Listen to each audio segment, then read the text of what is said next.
Hi friends, ಇವತ್ತು 4ನೇ ದಿನ ವೆಯ್ಟ್ ಲಾಸ್ ಮಾಡ್ತಿರೋದು. ನೋಡಿ, ನಾನು ಬಿಸಿನೀರಿಗೆ ಅರ್ಧ ಸ್ಪೂನ್ ಜೀರಿಗೆ ಮತ್ತು 2 ಕಾಳು ಮೆಣಸು ಹಾಕೊಂಡಿದ್ದೀನಿ. ನೀರು ಇದು ಚೆನ್ನಾಗಿ ಕುದೀಲಿ.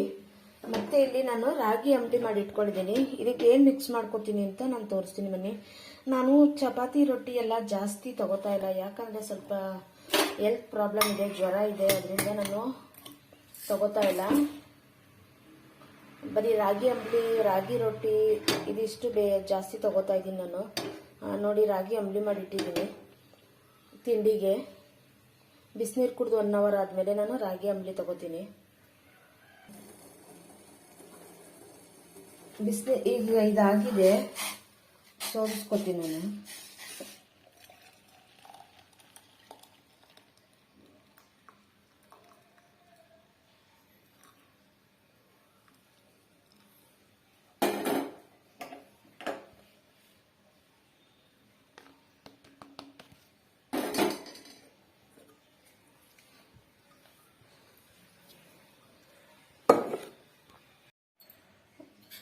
ನೋಡಿ, ನಾನು ಜೀರಿಗೆ ಮತ್ತು ಮೆಣಸು ಕುದಿಸಿದ್ನಲ್ಲ, ಅದನ್ನು ವೇಸ್ಟ್ ಮಾಡಿಲ್ಲ.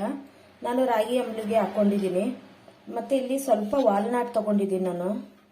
ಮತ್ತು 1 ಪೀಸ್ ಪಪ್ಪಾಯ ತೊಗೊಂಡಿದ್ದೀನಿ. ಇದಿಷ್ಟು ತಿಂಡಿಗೆ 1 ಪೀಸ್ ತೊಗೊಂಡಿದ್ದೀನಿ ಪಪ್ಪಾಯ. ರಾಗಿ ಅಂಬಲಿ 1 ಗ್ಲಾಸ್ ಇದೆ ಇದು.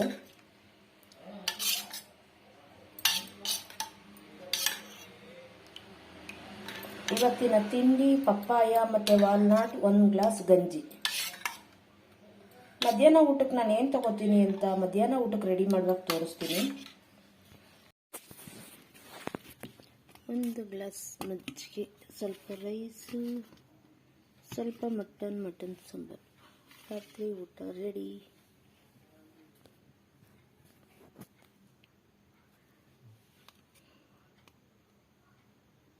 ನೀರು ಮಜ್ಜಿಗೆ,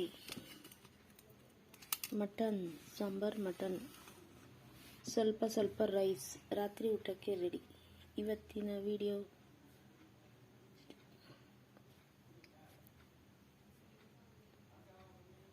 ಪ್ಲೀಸ್ ಈ ವಿಡಿಯೋ ಇಷ್ಟ ಆದರೆ ಶೇರ್ ಮಾಡಿ, ಕಮೆಂಟ್ಸ್ ಮಾಡಿ, ಲೈಕ್ ಕೊಡಿ, ಮುಂದಿನ ವಿಡಿಯೋಗೆ ಸಪೋರ್ಟ್ ಮಾಡಿ.